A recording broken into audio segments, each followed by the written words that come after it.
Hi everybody, this is now the second time I'm trying to record this video. Just one of those mornings where you think you've got your crap together and you just don't.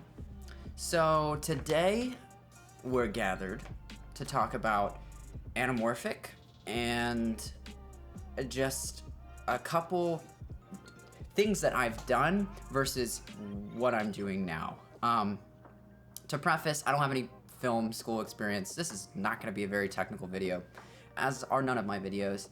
But I do have the journey of like looking at beautiful anamorphic footage when you first start learning what anamorphic is, and then trying all of the things before actually committing to it. So I'll say that like there are things on the market that you can do to fake anamorphic, and perhaps that works for for people. I find that it just isn't the same.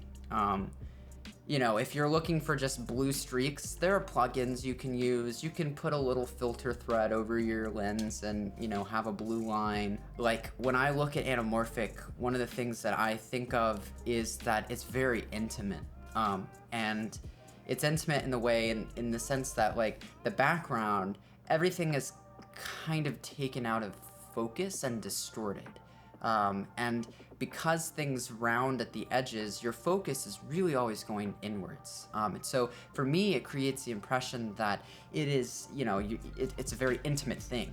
Now, there's a lot of reasons people do anamorphic things, and I, like I said, have no industry knowledge of what a utility for anamorphic is, aside from that it is associated with being cinematic. But for me, it's more about intimacy. It's a little bit more vulnerable, and because of that, I think it's great for storytelling. Real anamorphic lenses, the ones that you shoot movies on, are like $32,000. So, not in my budget, not in a lot of people's budgets. So I think many people have gone through the journey of like trying to fake anamorphic to discovering real anamorphic to kind of debating whether back and forth I want to commit to the more prosumer options that are on the market versus like something that is usable and can help me, So I've been sitting on this purchase for about a year, and in that year I've gone through a bunch of different options, whether I want to commit a whole large chunk of money to buying a Vazen full frame 1.8 anamorphic lens, or Atlas Orion, which is $1,000 more, so it's $8,000 versus $9,000, versus doing the alternative route, which I see a lot of really beautiful work come out of, which is taking an anamorphic projection lens and a taking lens and clamping it together.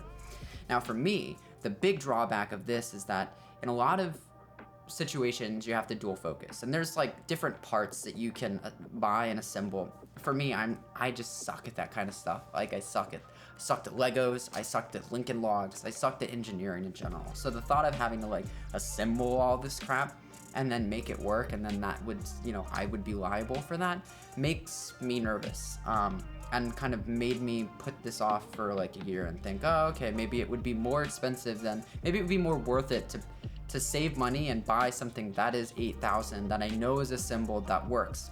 About a year ago, I discovered a company called Rapido technology, and maybe they're new. I have no idea about the company's history, but they were run out of Los Angeles, and they rehouse these projection lenses in lens bodies. Basically, they'll build a metal casing around the projection lens and a whole ecosystem to use to take and rehouse your taking lens, and put the two together in like one single focused, bodied, full operating thing. Like it is here, I'll show it to you.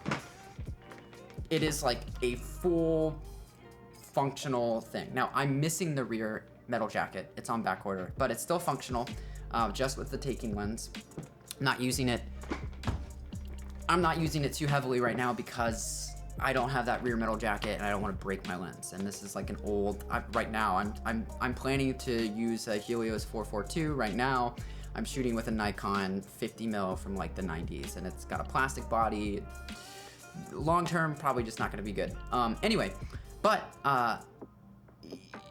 yeah, they build a whole thing around your lens. It feels sturdy. It's put together. You can adjust things, and that's what I'm using, and it's working. And that's, to me, you know, like, I had my hesitation for this, and I didn't, you know, want to commit, but to be honest, the price of this kit was $1,500, and when you're thinking about like lenses, you can get photo lenses for that expensive. You know, cinema lenses aren't even that expensive, and this works. It's adaptable. Like, I can take whatever, you know, lens that I want to, and I can mount it on just by pulling up a step-up ring, and have, you know, a 50 mil, 35, 85, whatever I need for whatever occasion. I can just I can either step it up or step it down and attach it to this ecosystem. And that's what I really am like excited about, because this opens up a whole new type of thing for my work.